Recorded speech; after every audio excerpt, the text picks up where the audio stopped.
ವಂದಿಸುತ್ತಾ system ಮೂವ್ಮೆಂಟ್ನ ಎಲ್ಲ senior pyramid ಮಾಸ್ಟರ್ಗಳಿಗೆ pyramid ಮಾಸ್ಟರ್ಗಳಿಗೆ ವಂದಿಸುತ್ತಾ ಹರಿವಾಯು ಗುರುಗಳಿಗೆ ವಂದಿಸುತ್ತಾ ಭಗವಂತ ನಾರಾಯಣನಿಗೆ ವಂದಿಸುತ್ತಾ ಗ್ರ್ಯಾಂಡ್ ಮಾಸ್ಟರ್ ಪ್ರಬೋಧ ಅಚ್ಯುತ್ ಮಾಸ್ಟರ್ ಅವರಿಗೆ ವಂದಿಸುತ್ತಾ ಲೋಕ ಕಲ್ಯಾಣಾರ್ಥವಾಗಿ ಅಂತ ನಡೀತಾ ಇರುವ ನಮ್ಮ ಈ ಧ್ಯಾನ ಯಜ್ಞದಲ್ಲಿ ಯೂಟ್ಯೂಬ್ ಮತ್ತೆ ಜೂಮ್ನಲ್ಲಿ ಭಾಗವಹಿಸಿದಂತೆ ಎಲ್ಲ ಧ್ಯಾನಯೋಗಿ ಬಂಧುಗಳಿಗೆ ವಂದಿಸುತ್ತಾ ನಮ್ಮ ಈ ಧ್ಯಾನ ಯಜ್ಞಕ್ಕೆ ಸಮಸ್ತ ಬ್ರಹ್ಮಾದಿ ದೇವತೆಗಳನ್ನ ಯಕ್ಷಗಂಧರ್ವ ಕಿನ್ನರ ನಾಗರ ಚೈತನ್ಯವನ್ನ ಆವಾಹನೆಯನ್ನು ಮಾಡೋಣ. ಮೇಲಿನ ಲೋಕಗಳ ಎಲ್ಲ ಹಾಸ್ಟೆಲ್ ಮಾಸ್ಟರ್ಸ್ ಎನ್ಲೈಟೆಡ್ ಮಾಸ್ಟರ್ಸ್ ಚೈತನ್ಯವನ್ನ ಆವಾಹನೆಯನ್ನು ಮಾಡೋಣ. ಸಪ್ತರ್ಷಿಗಳನ್ನ ಸಪ್ತರ್ಷಿ ಪತ್ನಿಯರನ್ನ ತ್ರಿಮೂರ್ತಿಗಳನ್ನ ತ್ರಿಶಕ್ತಿಯರ ಚೈತನ್ಯವನ್ನ ಆವಾಹನೆಯನ್ನು ಮಾಡೋಣ. ಲೋಕ ಕಲ್ಯಾಣಾರ್ಥವಾಗಿ ಅಂತ ಹೇಳಿ ಯಾರೆಲ್ಲ ಕೂತು ತಪಸ್ಸು ಮಾಡ್ತಾ ಇದ್ದಾರೆ, ಧ್ಯಾನ ಮಾಡ್ತಾ ಇದ್ದಾರೆ, ಯೋಗಿಗಳು, ಸಿದ್ಧಪುರುಷರು, ಋಷಿಮುನಿಗಳು, ಹಿಮಾಲಯದ ಯೋಗಿಗಳು, ಅವರೆಲ್ಲರ ಚೈತನ್ಯವನ್ನು ಕೂಡ ನಮ್ಮ ಈ ಧ್ಯಾನ ಯಜ್ಞದಲ್ಲಿ ಆವಾಹನೆಯನ್ನು ಮಾಡೋಣ. ಸದಾನಂದ ಯೋಗಿಗಳು, ಮಹಾವತಾರ ಬಾಬಾಜಿಯವರು, ರಮಣ ಮಹರ್ಷಿಗಳು, ಸಾಯಿಬಾಬಾ, ರಾಘವೇಂದ್ರ ಸ್ವಾಮಿಗಳು, ಬುದ್ಧ ಭಗವಾನರು, ಮಹಾವೀರರ ಚೈತನ್ಯವನ್ನು ಆವಾಹನೆಯನ್ನು ಮಾಡೋಣ. ವಿಶ್ವರೂಪಿಯಾದ ಪರಬ್ರಹ್ಮ ಸ್ವರೂಪಿಯಾದ ಭಗವಂತನನ್ನ ಆವಾಹನೆಯನ್ನು ಮಾಡ್ತಾ ಅವರೆಲ್ಲರ ಚೈತನ್ಯ ಫ್ರೀಕ್ವೆನ್ಸಿಯಲ್ಲಿ ನಾವೆಲ್ಲರೂ ಒಂದಾಗಿ ಈ ಧ್ಯಾನ ಯಜ್ಞದಲ್ಲಿ ಮುಂದುವರಿಯೋಣ ಅಂತ ಹೇಳ್ತಾ ಮಾಸ್ಟರ್ಸ್ ನಾವೀಗಾಗಲೇ ಭಾಗವತ ಚಿಂತನೆಯನ್ನು ಮಾಡ್ತಾ ಇದ್ವಿ. ಆ ಒಂದು ಸ್ವಲ್ಪ ಹೊತ್ತು ಭಾಗವತವನ್ನು ನೋಡಿ ಆಮೇಲೆ ಮಾಸ್ಟರ್ ಎಕ್ಸ್ಪೀರಿಯನ್ಸ್ ಶೇರಿಂಗ್ ಇರ್ತದೆ. ಸೊ ಎಲ್ಲರೂ ಎಚ್ಚರ ಸ್ಥಿತಿಯಲ್ಲಿರಿ, ಯಾರು ಯೋಗ ಮಾಡಬೇಡಿ ಆದಷ್ಟು. Very good. ನಾವೀಗಾಗಲೇ ಭಾಗವತ ಚಿಂತನೆಯನ್ನು ಮಾಡ್ತಾ ಇದ್ವಿ. ಭಾಗವತದಲ್ಲಿ ಆ ನರಸಿಂಹ ಅವತಾರ ಅಂದ್ರೆ ಪರೀಕ್ಷಿತ ತಾನು ಪ್ರಶ್ನೆ ಮಾಡಿದ, ಯಾವಾಗ್ಲೂ ದೇವರು ಭಗವಂತ ಯಾಕೆ ದೇವತೆಗಳಿಗೆ ಸಹಾಯ ಮಾಡ್ತಾನೆ, ಆದ್ರೆ ದೇವರು ಕೂಡ ಯಾಕೆ ಹೀಗೆ ಪಕ್ಷಪಾತ ಮಾಡ್ತಾ ಇದ್ದಾನೆ ಅಂತಂದ್ರೆ, ತನಗೆ ದೇವತೆಗಳು ಅಂತಂದ್ರೆ ಇಷ್ಟ, ದಾನವರು ಅಂತಂದ್ರೆ ಇಷ್ಟ ಇಲ್ಲ, ಈ ತರದ ಒಂದು ಅಂದ್ರೆ ಇದು ಮನುಷ್ಯರಲ್ಲಿ ಸಹಜವಾಗಿರ್ತದೆ, ಅವ್ರ ಕಂಡ್ರೆ ಇಷ್ಟ, ಇದ್ ಕಂಡ್ರೆ ಇಷ್ಟ ಇಲ್ಲ, ಈ ತರದ ಒಂದು ವಾತಾವರಣ. ಆದರೆ ದೇವರು ಕೂಡ ಹಾಗೆ ಮಾಡ್ತಾನೆ ಅಂತ ಅಂದ್ರೆ ಮತ್ತೆ ಅವನು ಹೆಂಗೆ ದೇವರಾಗ್ಲಿಕ್ಕೆ ಸಾಧ್ಯ ಅಲ್ವಾ? ಅಥವಾ ದೇವರು ಯಾಕೆ ಹಾಗೆ ಮಾಡ್ತಾನೆ, ಆ, ಬೇಕಾದವರು ಬೇಡಾದವರು ಅಂತ ಯಾಕೆ ಇಟ್ಕೊಂಡಿದ್ದಾನೆ ಅಂತ ಕೇಳಿದಾಗ ಅವರಿಗೆ ಇನ್ನು ಶುಕಾಚಾರ್ಯರು ಹೇಳಿದ್ರು, ನೋಡು, ಭಗವಂತನಿಗೆ ಬೇಕಾದವರು ಬೇಡಾದವರು ಅಂತೇನು ಯಾರಿಲ್ಲ. ಭಗವಂತನಿಗೆ ಮುಖ್ಯವಾದದ್ದು ಧರ್ಮ. ಯಾರಿಂದ ಅಂದ್ರೆ ಯಾರಿಂದ ಧರ್ಮ ಅನ್ನೋದರ ಸಂರಕ್ಷಿಸಲ್ಪಡ್ತದೋ ಅವರನ್ನ ಭಗವಂತ ಸಹಜವಾಗಿಯೇ ಬೆಂಬಲಿಸ್ತಾನೆ. ಆ, ಸಹ ಸಾಮಾನ್ಯವಾಗಿ ದೇವತೆಗಳು ಯಾವಾಗಲೂ ಭಗವಂತನ ಏನು ಧರ್ಮವನ್ನ ಪ್ರತಿನಿಧಿಸ್ತಾರೆ, ಧರ್ಮಕ್ಕಾಗಿ ಅಂತ ಹೇಳಿ ತಾವು ಪ್ರಯತ್ನ ಮಾಡ್ತಾ ಇರ್ತಾರೆ, ಧರ್ಮದ ಉಳಿವಿಗಾಗಿ. ಆದ್ರೆ ಯಾವಾಗಲೂ ಆ ಧರ್ಮವನ್ನ ಧಿಕ್ಕರಿಸಿ ನಡೆಯುವಂತವರು ದೈತ್ಯರಾಗಿರ್ತಾರೆ. ಹಾಗಾಗಿ ಸಹಜವಾಗಿ ಅವರನ್ನ ವಿರೋಧ ಮಾಡಿದಂತೆ ಭಾಸವಾಗ್ತದೆ. ಒಂದು ವೇಳೆ ದೈತ್ಯರು ಕೂಡ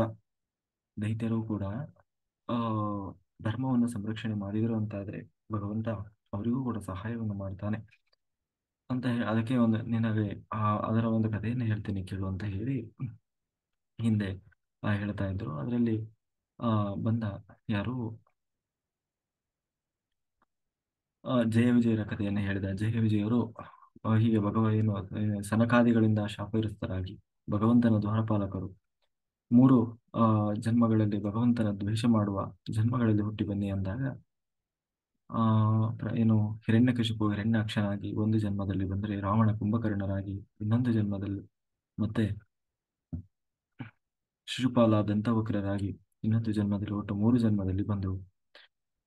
ಹಾಗಾದ್ರೆ ಆ ಹಿರಣ್ಯಕಶಿಪು ಹಿರಣ್ಯಾಕ್ಷ ಅವರ ಕಥೆಯನ್ನ ಅಂದ್ರೆ ನರಸಿಂಹಾವತಾರದ ಕಥೆಯನ್ನ ಹೇಳ್ತೀನಿ ಅಂತ ಹೇಳಿ ಹೇಳ್ತಾ ಇದ್ದಾರೆ.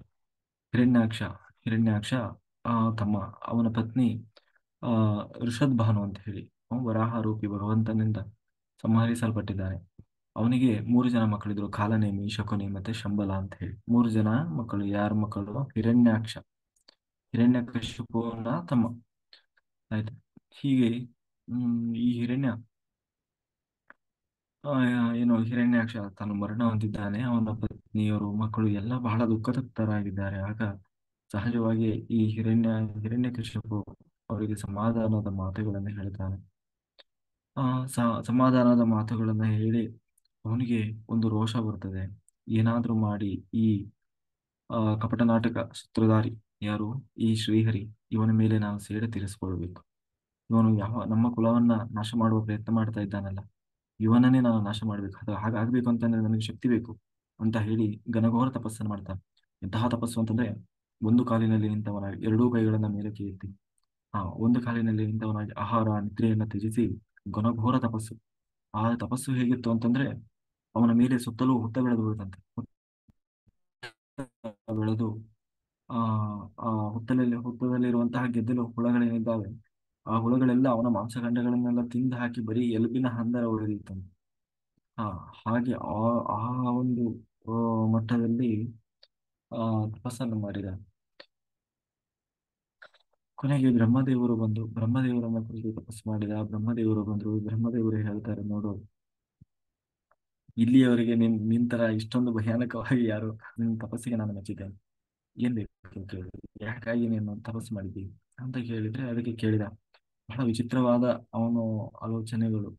ಅಂದ್ರೆ ಆ ನಿನ್ನ ಸೃಷ್ಟಿಯಲ್ಲಿ, ಅಂದ್ರೆ ಬ್ರಹ್ಮದೇವರು ಏನು ಸೃಷ್ಟಿ ಮಾಡಿದ್ದಾರಲ್ಲ, ಆ ಯಾವ ಸೃಷ್ಟಿಯಿಂದಲೂ, ಅಂದ್ರೆ ಯಾವ ಜೀವರಾಶಿಯಿಂದಲೂ ನನಗೆ ಮರಣ ಬರಬಾರದು. ಪ್ರಾಣಿಗಳಿಂದ, ಪಕ್ಷಿಗಳಿಂದ, ದೇವತೆಗಳಿಂದ, ಯಕ್ಷರು, ಗಂಧರ್ವರು, ಕಿನ್ನರರು, ಮಾನವರು, ಯಾರಿಂದಲೂ ನನಗೆ ಮರಣ ಬರಬಾರದು. ನೀರಿನಲ್ಲೂ, ಆಕಾಶದಲ್ಲಿ, ಗಾಳಿಯಲ್ಲಿ, ಒಳಗೆ ಹೊರಗೆ, ಆ ಆ ಆ ಯಾವುದೇ ಆಯುಧದಿಂದ, ಯಾವುದೇ ವರಬಲವನ್ನು ಪಡೆದವನಿಂದ, ಜೀವ ಇರುವ, ಜೀವ ಇಲ್ಲದಿರುವ, ಹೀಗೆ ಎಷ್ಟೆಲ್ಲ ಸಾಧ್ಯವೋ ಅಷ್ಟನ್ನೆಲ್ಲ ಕೇಳಿ ಯಾವುದರಿಂದಲೂ ನನಗೆ ಮರಣ ಬರಬಾರದು ಅಂತ ಹೇಳಿ. ಅದನ್ನು ಕೇಳಿ ಬ್ರಹ್ಮದೇವರು ಹೇಳ್ತಾರೆ, ಬಹಳ ಒಳ್ಳೆಯವರಪ್ಪ. ಇಲ್ಲಿಯವರೆಗೆ ಯಾರು ಕೇಳಿರಲಿಲ್ಲ. ಅಷ್ಟೆಲ್ಲ ಇದೆ, ಇಲ್ಲಿಯವರೆಗೆ ಯಾರ್ಯಾರೆಲ್ಲ ತಪಸ್ಸು ಮಾಡ್ತಾ ಇದ್ದಾರೆ, ಧ್ಯಾನ ಮಾಡ್ತಾ ಇದ್ದಾರೆ, ಆ ಎಲ್ಲಾ ಶಕ್ತಿಯ ನನಗೆ ಬರಬೇಕು. ಎಲ್ಲ ಅವರ ತಪೋಶಕ್ತಿ, ಅವರ ಒಂದು ಮಂತ್ರಶಕ್ತಿ, ಅಂದ್ರೆ ಯಾರೆಲ್ಲ ಪ್ರಯತ್ನ ಮಾಡ್ತಾರಲ್ಲ, ಆ ಶಕ್ತಿ ಎಲ್ಲ ನನಗೆ ಬರಬೇಕು. ಪಿಂಡ ಪ್ರದಾನ, ಯಾರಿಗೆಲ್ಲ ಪಿಂಡ ಹಾಕ್ತಾರ, ಆ ಪಿಂಡದ ಏನೋ ಆಹುತಿ ಏನಿದೆ, ಅದೆಲ್ಲ ನನಗೆ ಸಿಗ್ಬೇಕು. ಹೀಗೆ ನಾನು ಬಲಿಷ್ಠನಾಗಬೇಕು, ನನಗೆ ಎಲ್ಲರೂ ತಲೆಬಾಗಬೇಕು, ಹೀಗೆ ಎಲ್ಲವನ್ನು ಕೇಳಿದ. ಇಡೀ ನಿನ್ನ ಸೃಷ್ಟಿ ಏನಿದೆ, ನಿನ್ನ ಸೃಷ್ಟಿಯೇ ನನ್ನ ಕೈ ಕೆಳಗೆ ಇರಬೇಕು ಅಂತ ಹೇಳಿ ತಾನು ವರವನ್ನು ಕೇಳಿದ.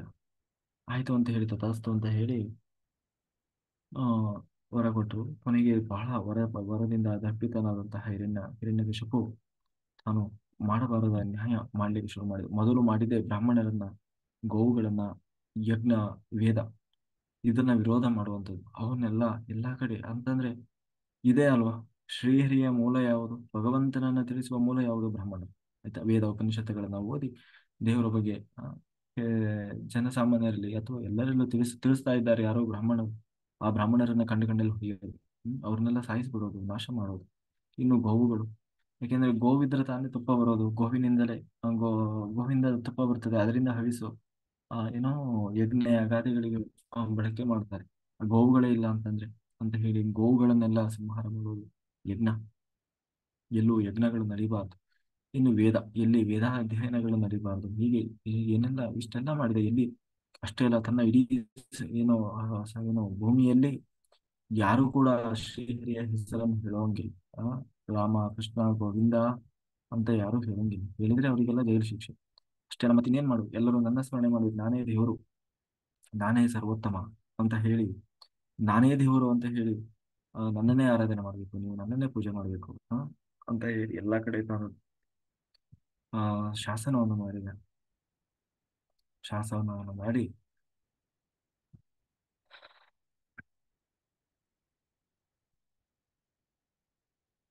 ಕೊನೆಗೆ ಶಾಸನವನ್ನು ಮಾಡಿ ಹೀಗೆ ತಾನಿರುವಾಗ ಅವನಿಗೆ ಒಟ್ಟು 3 ಜನ ಮಕ್ಕಳು.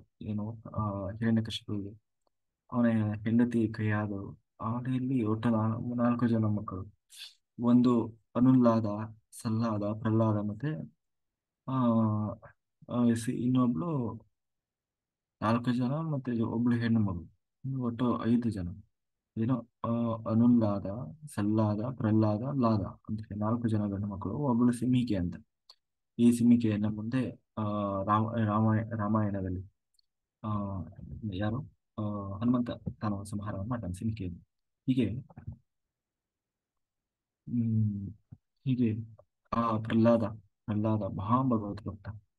ಇಷ್ಟೆಲ್ಲ ಆಗುವಾಗ ಎಲ್ಲಾ ದೇವತೆಗಳು ಹೋಗಿ ಭಗವಂತನಲ್ಲಿ ಹೇಳ್ತಾರೆ, ಸ್ವಾಮಿ ಹೀಗೆ ವರದಿಂದ ಗರ್ಭಿತನಾದಂತಹ ಹಿರಣ್ಯಕಶಿಪು ಮಾಡಬಾರದ ನ್ಯಾಯ ಮಾಡ್ತಾ ಇದ್ದ. ಭೂಮಿ ಮೇಲೆ ಯಾರು ಸಜ್ಜನರು ಅಂತ ಹೇಳಿ ಯಾರಿದ್ದಾರೆ, ಅವ್ರು ಯಾರು ಬದುಕ್ಲಿಕ್ಕೆ ಆಗ್ತಾ ಇಲ್ಲ ಅಂತ ಹೋಗಿ ಹೇಳಿದಾಗ ದೇವರು ಹೇಳಿದ, ನೋಡು, ಅವನ ಸಾವನ್ನು ಅವನೇ ತಂದುಕೊಳ್ತಾನೆ.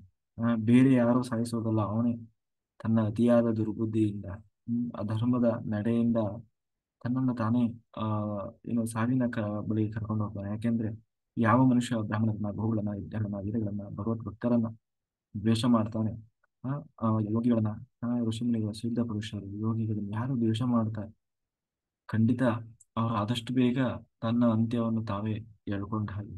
ಹಾಗಾಗಿ ಅವನು ಎಲ್ಲ ಮಾಡಿದ್ದಾನೆ, ಆದ್ರೂ ಒಂದು ಮಾಡಿದ್ದಾನೆ, ಇವನು ಭಗವತ್ ಭಕ್ತರ ದ್ವೇಷ. ಹಾಗಾಗಿ ಆ ಅದೊಂದು ಬಾಕಿ ಇದೆ, ಖಂಡಿತ ಆ ಅಂತ ಹೇಳಿ ಅದು ಅವನ ಅಂತ್ಯ ಅತಿ ಶೀಘ್ರದಲ್ಲಿದೆ ಅಂತ ಹೇಳಿ ದೇವರು ಹೇಳಿದ. ಈಗ ಪ್ರಹ್ಲಾದನಿಗೆ 5 ವರ್ಷ ಆಗಿದೆ. ತನ್ನ ವಿದ್ಯಾಭ್ಯಾಸಕ್ಕಾಗಿ ಗುರುಕುಲಕ್ಕೆ ಕಳಿಸಬೇಕು. ಸಹಜವಾಗಿ ದೈತ್ಯರ ಗುರು ಯಾರು? ಶುಕ್ರಾಚಾರ್ಯರು. ಆ ಶುಕ್ರಾಚಾರ್ಯರು ಇರ್ಲಿಲ್ಲ. ಶುಕ್ರಾಚಾರ್ಯರ ಮಕ್ಕಳು ಇದ್ದರು, ಚಂಡಾಮರ್ಕರು ಅಂತ ಹೇಳಿ. ಅವರು 2 ಜನ ಚಂಡಾಮರ್ಕರು ಅವರ ಬಳಿ ಕಳಿಸಿಕೊಟ್ಟ. ಏನು ಒಳ್ಳೆಯ ರೀತಿ ವಿದ್ಯಾಭ್ಯಾಸವನ್ನು ಕಲಿತು ಬಾರಪ್ಪ ಅಂತ ಹೇಳಿ ಮೊದಲೇ ಹಿರಣ್ಯಕಶಿಪು ಶಾಸನ ಮಾಡಿದವರಿಗೆ, ನೋಡಿ, ಧರ್ಮ, ಅರ್ಥ, ಕಾಮ, ಮೋಕ್ಷ, ನೀವು ಇದರಲ್ಲಿ ಮೂರರ ಬಗ್ಗೆ ಮಾತ್ರ ಹೇಳ್ಕೊಡ್ಬೇಕು, 4ನೇದ್ರ ಬಗ್ಗೆ ಹೇಳೋದಿಲ್ಲ. ಅಂದ್ರೆ ಏನ್ ಹೇಳಿದ್ರೆ ಅದನ್ನೆಲ್ಲ ಹೇಳ್ಕೊಡಂಗಿಲ್ಲ. ಮತ್ತೆ ಏನ್ ಹೇಳ್ಬೇಕು? ಧರ್ಮ ಧರ್ಮ ಅಂದ್ರೆ ಯಾವುದು ನಮ್ಮ ಪ್ರಕಾರ, ಅಂದ್ರೆ ಅವರ ದೈತ್ಯರ ಪ್ರಕಾರ ಧರ್ಮ ಅಂದ್ರೆ ಯಾವುದು, ಅದನ್ನ ಬೋಧನೆ ಮಾಡಿ. ಅರ್ಥ ಅಂದ್ರೆ ಹಣ ಸಂಪಾದನೆ ಮಾಡೋದು ಹೇಗೆ, ಅದ್ರ ಬಗ್ಗೆ ಹೇಳ್ಕೊಡಿ. ಕಾಮ ನಮ್ಮ ಬಯಕೆಗಳನ್ನ ಹೇಗೆ ಈಡೇರಿಸಿಕೊಳ್ಳೋದು, ಧರ್ಮ, ಅರ್ಥ, ಕಾಮ, ಅದ್ರ ಬಗ್ಗೆ ಹೇಳಿ. ಆದ್ರೆ ದೇವರ ಬಗ್ಗೆ ಸ್ವಲ್ಪವೂ ಹೇಳ್ಕೊಡ್ಬಾರ್ದು. ಆ ಆ, ನಾನೇ ಅಂತ ಹೇಳಿ ಎಲ್ಲ ಹೇಳ್ಕೊಟ್ಟ. ಆಯ್ತು ಅಂತ ಹೇಳಿ ಅವ್ರು ಹಾಗೆ ಹೇಳ್ಕೊಟ್ರು. ದೇವರ ಬಗ್ಗೆ ಸ್ವಲ್ಪವೂ ಸುಳಿವು ಸಿಗದ ಹಾಗೆ ಅವನಿಗೆ ಬೋಧನೆ ಮಾಡ್ತಾ ಇದ್ರು. ಹೀಗೆಲ್ಲ ಮಾಡುವಾಗ ಒಮ್ಮೆ ಕರೆದು, ನೋಡೋಣ, ಬಹಳ ದಿನ ಆಯ್ತು, ಆ ನೋಡುವ ಏನ್ ಕಲ್ತಿದ್ದಾನೆ ಅಂತ ಹೇಳಿ ಪ್ರಹ್ಲಾದನನ್ನ ಕರೆಸಿದ. ಕರೆದು ಬಹಳ ಖುಷಿ ಆಯ್ತಂತೆ. ಯಾಕಂದ್ರೆ ಬಹಳ ದಿನ ಆಗಿತ್ತು ನನ್ನ ಮಗನನ್ನು ನೋಡಿದೆ. 5 ವರ್ಷದ ಹುಡುಗ. ಕರೆದು ಅವನು ತೊಡೆ ಮೇಲೆ ಕೂರಿಸ್ಕೊಂಡ. ಯಾರು? ಹಿರಣ್ಯಕಶಿಪು. ಈ ತೊಡೆ ಮೇಲೆ ಕೂರಿಸ್ಕೊಂಡು ಕೇಳಿದ, ಮಗು, ಆ ಹೇಗೆ ನಡೀತಾ ಇದೆಯಪ್ಪ ನಿಮ್ಗೆ ವಿದ್ಯಾಭ್ಯಾಸ, ಏನ್ ಹೇಳ್ಕೊಟ್ರು ಗುರುಗಳು ಅಂತ ಕೇಳಿದ. ಅದಕ್ಕೆ ಪ್ರಹ್ಲಾದ ಎತ್ತಿದ ಬಾಯಿಗೆ ಹೇಳಿದ, ಅಪ್ಪ, ನನಗೆ ಏನಂತೀವಿ, ಈ ದುಡಿಯೋದು, ಹೊಟ್ಟೆ ಏನಂತೀವಿ, ಮನೆ ಮಠ ಸಂಸಾರ, ಆ, ಆ, ಇದೆಲ್ಲ ಇದೆಲ್ಲ ವ್ಯರ್ಥ ಇದೆ. ಅದಕ್ಕೆ ನನಗೆ ಏನ್ ಅನಿಸ್ತದೆ ಅಂತಂದ್ರೆ, ಯಾವ್ದಾದ್ರು ನಿರ್ಜನ ಪ್ರದೇಶಕ್ಕೆ ಏಕಾಂತದಲ್ಲಿ ಹೋಗಿ ಕೂತ್ಕೊಂಡು ಬಿಡುದು, ಕಾಡಲ್ಲಿ ಹೋಗಿ ಕೂತ್ಕೊಂಡು ಆ ಭಗವಂತನ ಸ್ಮರಣೆ ಮಾಡ್ತಾ, ಧ್ಯಾನ ಮಾಡ್ತಾ ಕೂತ್ಕೊಂಡು ಬಿಡುದು. ಭಗವಂತನ ಸ್ಮರಣೆ ಮಾಡ್ತಾ ಆ ಭಗವಂತ ದೇವರ ಬಗ್ಗೆ ಹೇಳಿಬಿಟ್ಟ. ಬಹಳ ಸಿಟ್ಟು ಬಂತು ಅವನಿಗೆ. ಕೊನೆಗೆ ತೊಡೆ ಮೇಲೆ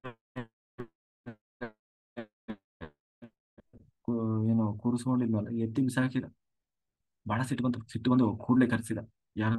ಕರೆಸಿ, ನೋಡಿ, ಯಾರೋ ನಮ್ಮ ಹುಡುಗನ ತಲೆ ಕೆಡಿಸ್ತಾ ಇದ್ದ. ಯಾಕೆಂದ್ರೆ ನಾನೇನ್ ಹೇಳಿದ್ದೇನೆ ನಿಮ್ಗೆ, ಆ ಆ, ದೇವರ ಬಗ್ಗೆ ತಿಳಿಸಿಕೊಡಬಾರದು. ಮತ್ತೆ ಅವನಿಗೆ ಹಿಂಗೆ ಗೊತ್ತಾಯ್ತು, 5 ವರ್ಷದ ಹುಡುಗಿಗೆ.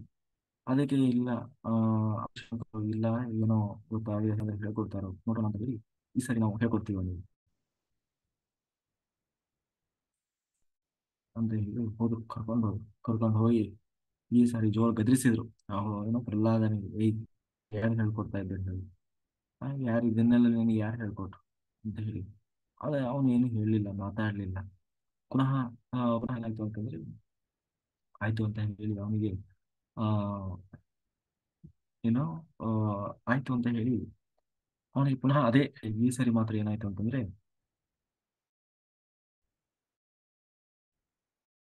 ಹಿಂಗೆ ಚಂಡಮಾರುತರು ಒಮ್ಮೆ ಆ ಎಲ್ಲೋ ಹೊರಗಡೆ ಹೋಗಿದ್ದಾರೆ. ಇವನು ಭಗವಂತನ ಧ್ಯಾನ ಮಾಡ್ತಾ, ಸ್ಮರಣೆ ಮಾಡ್ತಾ ಕೂತಿದ್ದಾನೆ. ಎಲ್ಲಾ ಹುಡುಗರನ್ನ ಕರೆದ. ನೋಡಿ, ಅಲ್ಲೆಲ್ಲಾ ಸಹಪಾಠಿಗಳಿದ್ದಾರಲ್ಲ, ತನ್ನೆಲ್ಲಾ ಸಹಪಾಠಿಗಳನ್ನ ಆ ಕರೆದು ಪ್ರಹ್ಲಾದ ತಾನು ಎಲ್ಲರಿಗೂ ಆ ಉಪದೇಶ ಮಾಡ್ತಾನೆ. ಪ್ರಹ್ಲಾದನ ಉಪದೇಶ ಅಂತ ಹೇಳಿ ಬರ್ತದೆ. ಎಲ್ಲಾ ಮಕ್ಕಳನ್ನ ಕೂರಿಸ, ನೋಡಿ, ನಾವು ಈ ಶರೀರ ಯಾಕೆ ಬಂದಿರೋ ಅಷ್ಟು ಸವಲತ್ತನ್ನ ಭಗವಂತ ನಮಗೆ ಕೊಟ್ಟಿದ್ದಾನೆ. ತಿಳುವಳಿಕೆ, ಬುದ್ಧಿವಂತಿಕೆ, ಕೈ, ಕಾಲು, ಮೂಗು, ಬಾಯಿ, ಎಲ್ಲದಕ್ಕಿಂತ ಹೆಚ್ಚಾಗಿ ಎಲ್ಲದಕ್ಕಿಂತ ಹೆಚ್ಚಾಗಿ ಆ ಆ, ದೇವರ ಬಗ್ಗೆ ಜ್ಞಾನ. ಯಾಕೆಂದ್ರೆ ಯಾವ ಯಾವ ಜೀವರಾಶಿಗಳಿಗೂ ದೇವರ ಬಗ್ಗೆ ತಿಳಿದುಕೊಳ್ಳುವ ಜ್ಞಾನ ಇಲ್ಲ, ಆದ್ರೆ ಮನುಷ್ಯನಿಗೆ ಮಾತ್ರ ಇದೆ. ಯಾವ ಜೀವರಾಶಿಗೂ ಮೋಕ್ಷವನ್ನು ಪಡೆಯುವ ಆ ಒಂದು ಸಾಧನೆ ಮಾಡುವಂತಹ ಅವಕಾಶ ಇಲ್ಲ, ಆದ್ರೆ ಮನುಷ್ಯನಿಗಿದೆ ಅಂತ ಹೇಳಿ ಅವನು ಹೇಳ್ತಾ ಇದ್ದಾನೆ. ಆ ಹುಡುಗರೆಲ್ಲ ಆಶ್ಚರ್ಯ, ಯಾಕೆಂದ್ರೆ ನಮ್ಮ ಗುರುಗಳು ಯಾವುದು ಇದನ್ನು ಹೇಳ್ಕೊಟ್ಟಿಲ್ಲಲ್ಲ, ನಿನಗೆ ಹೆಂಗೆ ಗೊತ್ತಾಯ್ತಿದೆ ಅಂತ ಹೇಳಿ ಆ ಅವನು ಅವ್ರಿಗೆಲ್ಲ ಆಶ್ಚರ್ಯ. ಅದಕ್ಕೆ ಬಹಳ ಕುತೂಹಲದಿಂದ ಕೇಳ್ತಾರೆ, ಹೌದಾ, ದೇವರು ಅಂದ್ರೆ ಯಾರು? ಮತ್ತೆ ಎಲ್ಲರೂ ಹೇಳ್ತಾರೆ ನಮ್ಮಪ್ಪ ಹಿರಣ್ಯಕಶಿಪನೇ ದೇವರು ಅಂತ ಹೇಳಿ. ಇಲ್ಲ ಇಲ್ಲ, ಗುರುಗಳು ತಪ್ಪು ಹೇಳ್ಕೊಡ್ತಾ ಇದ್ದಾರೆ. ಯಾಕೆಂದ್ರೆ ಗುರುಗಳು ಹೇಳಿಕೊಟ್ಟದ್ದನ್ನೆಲ್ಲ ಕೇಳಬೇಕು ಅಂತಿಲ್ಲ. ಒಂದು ವೇಳೆ ಅದು ಸರಿಯಾಗಿದ್ರೆ ಮಾತ್ರ ಕೇಳಬೇಕು. ಅದು ತಂದೆ ಆಗಿರ್ಲಿ, ತಾಯಿ ಆಗಿರ್ಲಿ, ಗುರು ಆಗಿರ್ಲಿ, ಯಾರೇ ದೊಡ್ಡವರಾಗಿರ್ಲಿ, ಅವರು ದೊಡ್ಡವರು ಅಂತ ಗೌರವ ಇರಬೇಕು. ಆದ್ರೆ ಒಂದು ವೇಳೆ ಅವರು ತಪ್ಪು ಹೇಳ್ಕೊಡ್ತಾ ಇದ್ದಾರೆ ಅಂತಂದ್ರೆ ಅದನ್ನು ಕೂಡ, ಆ ತಪ್ಪನ್ನೇ ನಾವು ಕಲಿಬೇಕು ಅಂತ ಇಲ್ಲ, ಅದನ್ನ ವಿರೋಧ ಮಾಡಬೇಕು ಅಥವಾ ಸರಿಯಾಗಿದ್ದದನ್ನ ನಾವು ಕಲಿಬೇಕು. ಹಾಗಾಗಿ ಗುರುಗಳು ನಮಗೆ ಸರಿಯಾಗಿ ಹೇಳ್ಕೊಡ್ತಾ ಇಲ್ಲ, ಅವರು ತಪ್ಪು ಹೇಳ್ಕೊಡ್ತಾ ಇದ್ದಾರೆ, ದೇವರ ಬಗ್ಗೆ ತಪ್ಪು ಕಲ್ಪನೆಯನ್ನು ತುಂಬ್ತಾ ಇದ್ದಾರೆ ನಮಗೆ. ಹಾಗಾಗಿ ನಾವು ಆ ಆ ದೇವರನ್ನ ಸ್ಮರಣೆ ಮಾಡಬೇಕು, ದೇವರನ್ನ ಧ್ಯಾನ ಮಾಡಬೇಕು, ದೇವರನ್ನ ಪಡಿಲಿಕ್ಕಾಗಿ ಅಂತ ಹೇಳಿ ನಾವು ಧ್ಯಾನಾಸಕ್ತರಾಗಬೇಕು ಅಂತ ಹೇಳಿ ಆ ಪ್ರಹ್ಲಾದ ಹೇಳಿದ. ಅಲ್ಲ, ನಮ್ಗೆ ಇನ್ನೂ ವಯಸ್ಸಿದೆ, ಇವಾಗ್ಲೇ ಯಾಕೆ ಅಂತ ಕೇಳಿದ್ರೆ ಅದಕ್ಕೆ ಪ್ರಹ್ಲಾದ ಹೇಳ್ತಾನೆ, ನೋಡು, ವಯಸ್ಸಿದೆ ಅಂತ ನೀನು ಹೇಳ್ತಾ ಕೂರೋ ಹಾಗಿಲ್ಲಪ್ಪ. ಯಾಕೆಂದ್ರೆ ಒಬ್ಬ ಮನುಷ್ಯನ ಆಯುಷ್ಯದಲ್ಲಿ ಅರ್ಧ ಭಾಗ ನಿದ್ರೆಯಲ್ಲೇ ಕಳೀತಾನೆ, ನಿದ್ರೆ ಮಾಡಿ ಕಳೀತಾನೆ. ಇನ್ನು ಬರೀ ಆಟ ಪಾಠ ಅದು ಇದು ಏನು ಸಂಸಾರದ ಜಂಜಾಟದಲ್ಲೇ ಕಳೀತಾನೆ. ಇನ್ನು ಎಲ್ಲಿ ಭಗವಂತನ ಸ್ಮರಣೆ ಮಾಡ್ಲಿಕ್ಕೆ ಸಮಯ ಇರ್ತದೆ? ಹಾಗೆ ನಮಗೆ ಈಗ ಸಿಕ್ಕ ಸಮಯದಲ್ಲಿ ದೇವರನ್ನ ಸ್ಮರಣೆ ಮಾಡ್ಬೇಕಪ್ಪ ಆ ಅಂತ ಹೇಳಿ ಆ ಹಾಗಾಗಿ ಎಲ್ಲರೂ ಆ ದೇವರನ್ನ ಹೊಂದಬೇಕು. ನಾವು ಈಗಿಂದನೇ ಪ್ರಯತ್ನ ಮಾಡಬೇಕು. ಅವನು ಎಲ್ಲರಿಗೆ ಹೇಳ್ಕೊಟ್ಟ. ಹೌದಾ, ಹಾಗಾದ್ರೆ ಪ್ರಹ್ಲಾದನಿಗೆ ಆಯ್ತು ಅಂತ ಹೇಳಿ ಎಲ್ಲರೂ ಇಷ್ಟು ದಿವಸ ಬರೀ ಪ್ರಹ್ಲಾದ ಮಾತ್ರ ಭಜನೆ ಮಾಡ್ತಾ ಇದ್ದ, ಧ್ಯಾನ ಮಾಡ್ತಾ ಇದ್ದ. ಈಗ ಇಡೀ ಗುರುಕುಲದ ಹುಡುಗರನ್ನೆಲ್ಲ ತಲೆ ಕೆಡಿಸ್ಬಿಟ್ಟ. ತಲೆ ಕೆಡಿಸಿ ಎಲ್ಲರೂ ಭಜನೆ ಮಾಡೋರು, ಎಲ್ಲರೂ ಧ್ಯಾನಾಸಕ್ತರಾಗಿ ಕೂತು ಬಿಟ್ಟಿದ್ದಾರೆ, ಧ್ಯಾನ ಮಾಡೋದು.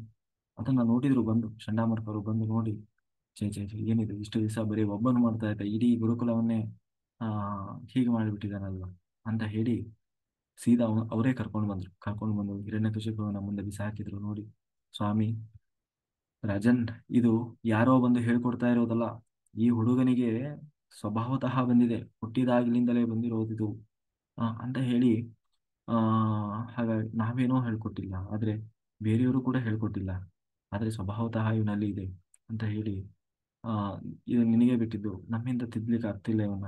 ಇಷ್ಟು ದಿವಸ ಬರೀ ಇವನು ಮಾತ್ರ ಹಾಳಾಗ್ತಾ ಇದ್ದಾನೆ ಅನ್ಕೊಂಡಿದ್ವಿ, ಇಡೀ ಗುರುಕುಲದ ಹುಡುಗರನ್ನೇ ಹಾಳು ಮಾಡ್ತಾ ಇದ್ದಾನೆ ಅಂತ ಹೇಳಿ ಹೇಳ್ಕೊಟ್ಬಿಡು.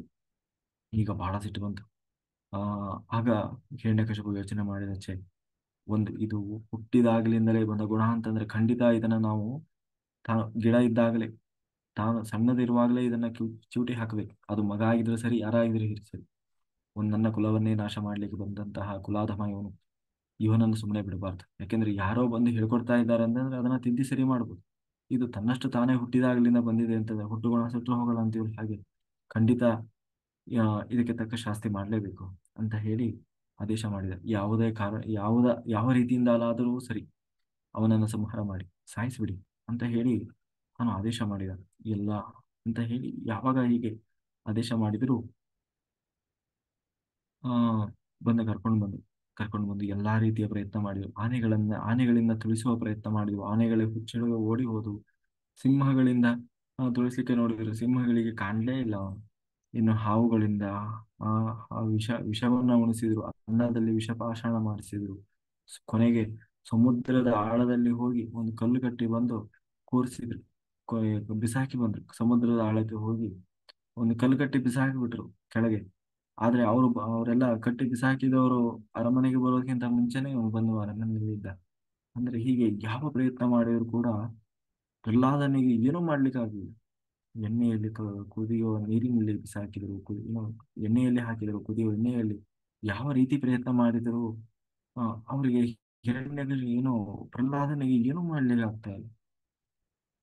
ಕೊನೆಗೆ ಒಂದು ದಿನ ಹಿರಣ್ಯಕಶಿಪು ಹತ್ರ ಕರೆದು ಅವನಲ್ಲಿ ಆಲೋಚನೆ ಬಂತು, ಏನಿದೆ, ನಾನೇ ಸಾವನ್ನ ಗೆದ್ದವನು ಅಂತಂದ್ರೆ ನನ್ನ ಮಗ ನನಗಿಂತಲೂ ಸಾವನ್ನ ಗೆದ್ದವನಲ್ಲ.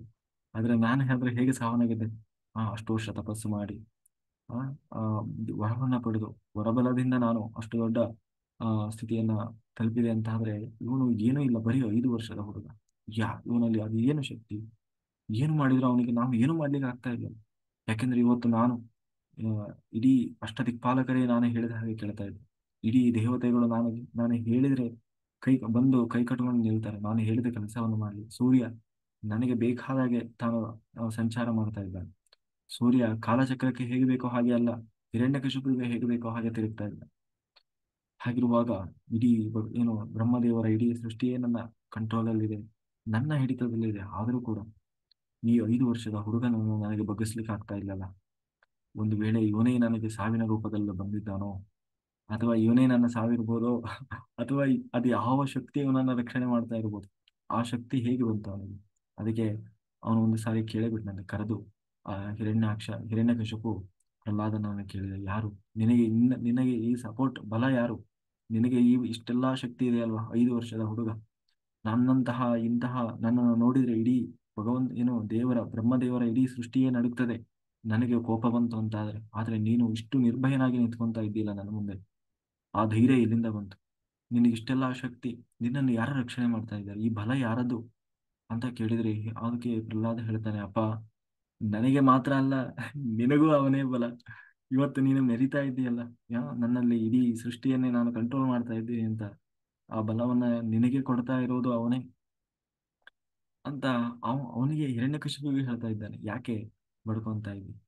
ನಾನು ಇಡೀ ಜಗತ್ತನ್ನೇ ಗೆದ್ದಿದ್ದೇನೆ, ಇಡೀ ಜಗತ್ತೇ ನನ್ನ ಕಂಟ್ರೋಲಲ್ಲಿದೆ ಅಂತ ಹೇಳಿ ಯಾಕೆ ಬಾಯಿ ಬಿಡಿಸ್ತಾ ಇದ್ದಿ? ಯಾಕೆಂದ್ರೆ ನೀನು ಇಡೀ ಜಗತ್ತನ್ನೇ ಗೆದ್ದಿದ್ದಿ ಅಂತ ನೀನು ಹೇಳ್ತಾ ಇದ್ದಿ, ಆದ್ರೆ ನಿನ್ನೊಳಗೆ ಇರುವ ನಿನ್ನ ಶತ್ರುಗಳನ್ನೇ ನೀನು ಗೆದ್ದಿಲ್ಲ. ಅದೇ ಮದ, ಮತ್ಸರ, ಕಾಮ, ಕ್ರೋಧ, ಲೋಭ, ಆ ನಿನ್ನೊಳಗೆ ನಿನ್ನನ್ನು ಸುಡ್ತಾ ಇರುವ, ನಿನ್ನನ್ನು ಸಾಯಿಸ್ತಾ ಇರುವ ಆ ನಿನ್ನ ಶತ್ರುಗಳನ್ನೇ ನೀನು ಗೆದ್ದಿಲ್ಲ. ಇನ್ನು ಹೊರಗಡೆಯಿಂದ ಯಾಕೆ ಬಾಯಿ ಬಿಡಿಸ್ತಾ ಇದ್ದಿ? ಮೊದಲು ಅದನ್ನ ಗೆಲ್ಲು ಅಂತ ಹೇಳಿ ಆ ಹಿರಣ್ಯಕಶಿಪುವಿಗೆ ತಾನು ಪಾಠ ಮಾಡ್ತಾ ಇದ್ದಾನೆ. ಅದನ್ನ ಕೇಳಿ ಬಹಳ ಸಿಟ್ಟು ಬಂತು.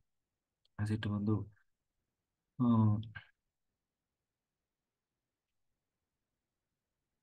ಆ, ಬಹಳ ಸಿಟ್ಟು ಬಂದು ಕೇಳ್ತಾನೆ ಹಿಂದೆ. ಆ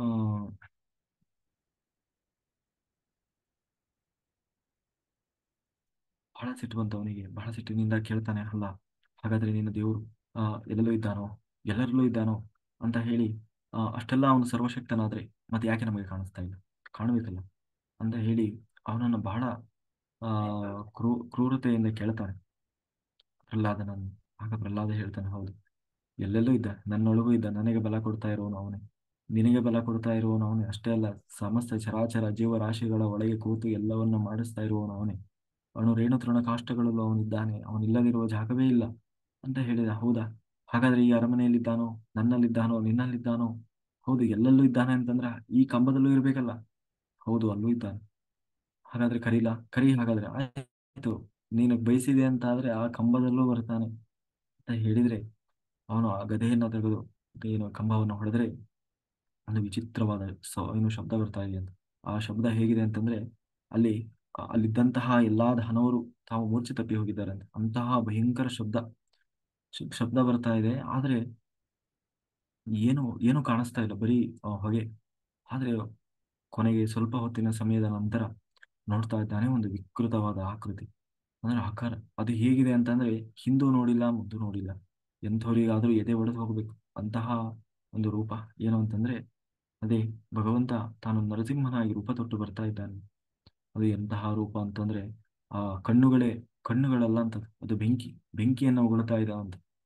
ಸಾಮಾನ್ಯ ಕಣ್ಣುಗಳ ಹಾಗೆ ಕಣ್ಣಿನ ಹಾಗೆ ಕಾಣಿಸ್ತಾ ಇಲ್ಲಂತೆ. ಸಿಂಹದ ಮುಖವನ್ನ ಹೊಂದಿದ್ದಾನಂತೆ. ಸಿಂಹದಲ್ಲಿ ಈ ಆ ಕೋರೆ ದಾಡೆಗಳನ್ನ ಹೊಂದಿ, ಆ ಏನು ನಾಲಿಗೆಯನ್ನ ಹೊರಗೆ ತೆಗೆದಿದ್ದಾನಂತೆ. ಆ ನಾಲಿಗೆಯಲ್ಲಿ ರಕ್ತ ಬಸಿತಾ ಇದೆ ಅಂತ. ನಾಲಿಗೆಯನ್ನು ಹೊರಗೆ ತೆಗೆದಿದ್ದಾನೆ. ಆ ಕಣ್ಣುಗಳಲ್ಲಿ ಬೆಂಕಿ ಆ ಉಗುಳ್ತಾ ಇದೆ ಕಣ್ಣುಗಳು. ಇನ್ನು ತಾನು ಸಾವಿರಾರು ಕೈಗಳಂತೆ, ಆ ಸಾವಿರಾರು ಕೈಗಳನ್ನ ಬೀಸ್ತಾ ಇದ್ದಾನಂತೆ. ಅದು ಆಕಾಶದ ಎತ್ತರಕ್ಕೆ. ನೀವು ಏನು ಆ ಚಿತ್ರಪಟದಲ್ಲಿ ಆ ಫೋಟೋದಲ್ಲಿ ನರಸಿಂಹನ ರೂಪ ನೋಡಿದಂತ ರೂಪ ಅಲ್ಲ ಅದು. ಆ, ಅದು ಏನು ನಮ್ಮ ಒಂದು ಕಲ್ಪನೆಯ ಒಂದು ಚಿತ್ರಣ. ಆದ್ರೆ ಭಾಗವತ ಹೇಳ್ತದೆ, ಆಕಾಶದ ಎತ್ತರಕ್ಕೆ ಬೆಳೆದು ನಿಂತಹ ದೇಹ. ಆಯುಧಗಳು ಅಂತಂದ್ರೆ ಉಗುರೇ ಆಯುಧ ಅಂತ. ಒಂದೊಂದು ಉಗುರಿದೆ. ನೀವು ಸಿಂಹದ ಉಗುರುಗಳನ್ನ ನೋಡಿರಿ. ಇದರಲ್ಲೆಲ್ಲ ಒಂದು ಸರಿ ಹೊಡೆದ್ರೆ ಏನು ಸಿಗದೆ ಹೋಗ್ತದೆ ಏನು ದೇಹ. ಹಾಗೆ ಆ ಕೈಗಳನ್ನ ಬೀಸ್ತಾ ಇದ್ದಾನಂತೆ, ಎಲ್ಲ ಕಡೆ ಗರ್ಜನೆ ಮಾಡ್ತಾ ಇದ್ದಾನಂತೆ. ಆ ಗರ್ಜನೆಗೆ ಎಲ್ಲಾ ಕಡೆ ಮೂರ್ಛೆ ಹೋಗ್ತಾ ಇದ್ದಾನೆ. ಅದು ಏನು ಅತ್ಯಂತ ಕ್ರೋಧ, ಸಿಟ್ಟಿನಿಂದ. ಈಗ ಒಂದು ಬೇಟೆ ಆಡ್ಲಿಕ್ಕೆ ಸಿಂಹ ಎಷ್ಟು ಕ್ರೋಧದಿಂದ ಬರ್ತಾ ಇದೆಯೋ, ಅಷ್ಟು ಕ್ರೋಧ, ವಿಚಿತ್ರವಾದ ದೇಹ ಆಕೃತಿಯನ್ನು ತೊಟ್ಟು ಭಗವಂತ ತಾನು ಬರ್ತಾ ಇದ್ದಾನೆ. ಅದನ್ನು ನೋಡಿದ, ಓಹೋ, ಇವನೇ ನನ್ನನ್ನ ಸಂಹಾರ ಮಾಡಲಿಕ್ಕೆ ಶ್ರೀಹರಿ ಕಪಟ ನಾಟಕ ಸೂತ್ರಧಾರ ಈ ರೀತಿಯಲ್ಲಿ ಆ ರೂಪ ತೊಟ್ಟು ಬರ್ತಾ ಇದ್ದಾನೆ. ಇವನನ್ನ ಬಿಡಬಾರ್ದು.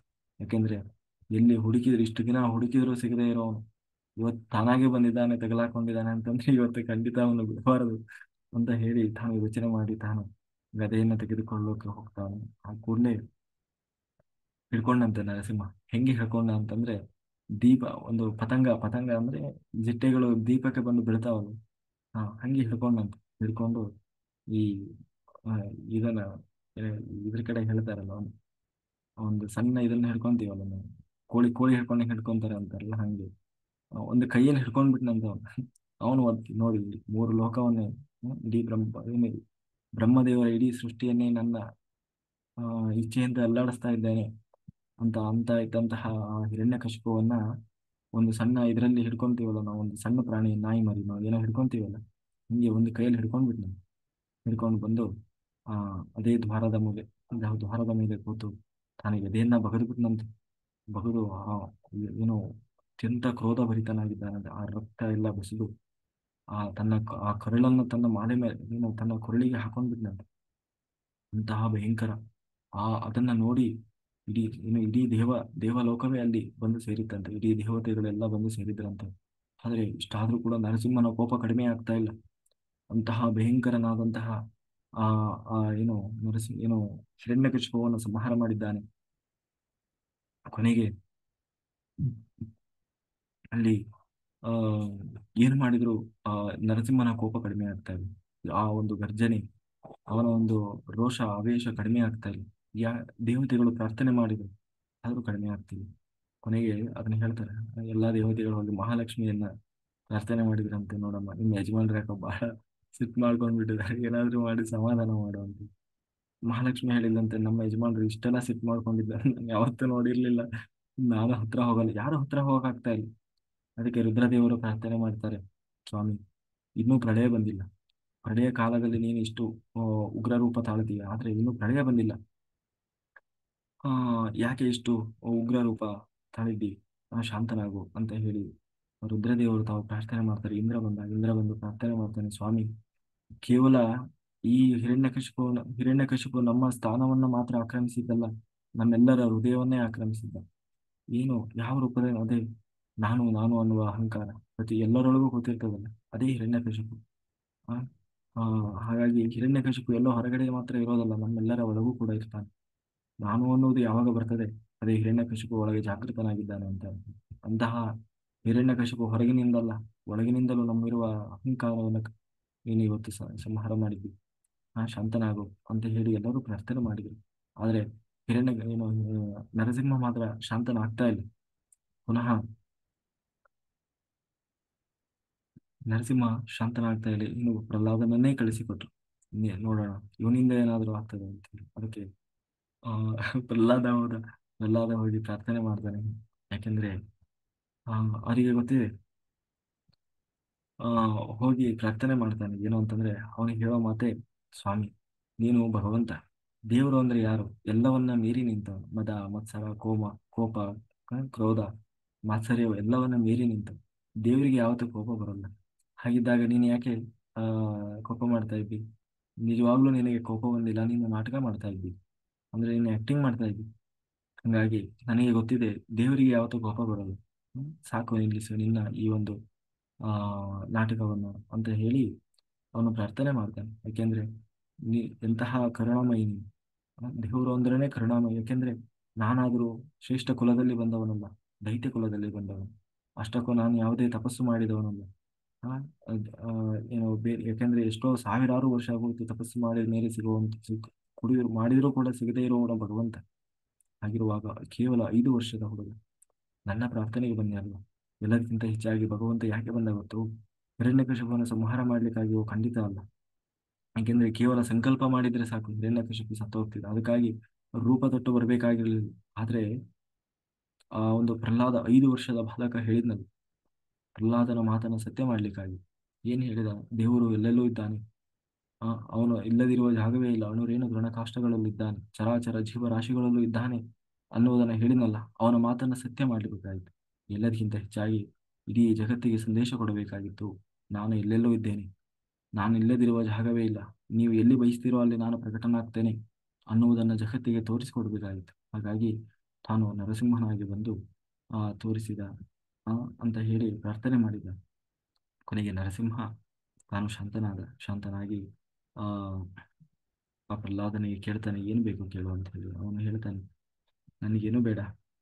ಆ, ನನಗೆ ನಿನಗೊಂದು ವೇಳೆ ವರ ಕೊಡಬೇಕು ಅಂತ ಅನ್ಸಿದ್ರೆ ನನಗೆ ನಿನ್ನ ಹತ್ರ ಏನು ಕೇಳಲೇಬಾರದು, ಅಂದ್ರೆ ಏನನ್ನೂ ಬೇಡಬಾರ್ದು, ನಾನು ಅಂತಹ ವರವನ್ನು ಕೊಡು ಅಂತ ಕೇಳಿ ಹೇಳ್ತಾನೆ. ಕೊನೆಗೆ ನಿನಗೆ ಒಂದು ವೇಳೆ ಕೊಡಲೇಬೇಕು ಅಂತ ಅನ್ಸಿದ್ರೆ ನಮ್ಮ ತಂದೆ ನಮ್ಮ ತಂದೆ ಅವನು ಮಾಡಬಾರದು, ಕೋಪ ಮಾಡಿರ್ಬೋದು, ತಾನೇನು ದುಷ್ಟ ಕಾರ್ಯ ಮಾಡಿರ್ಬೋದು, ಆದರೆ ಅವನಿಗೂ ಕೂಡ ಸದ್ಗತಿಯನ್ನು ಕೊಡು ಅಂತ ಹೇಳಿ ಕೇಳಿದಾಗ, ಆಯ್ತು, ನಿನ್ನಂತಹ ಮಗನನ್ನ ಪಡೆದಿದ್ದಾನಲ್ಲ, ಆ, ಅವನು ಮಾತ್ರ ಅಲ್ಲ, ಅವನ ಹಿಂದಿನ 21 ತಲೆಮಾರು ಕೂಡ ತಾವು ಸತೇತೆಯನ್ನು ಪಡೀತಾರೆ.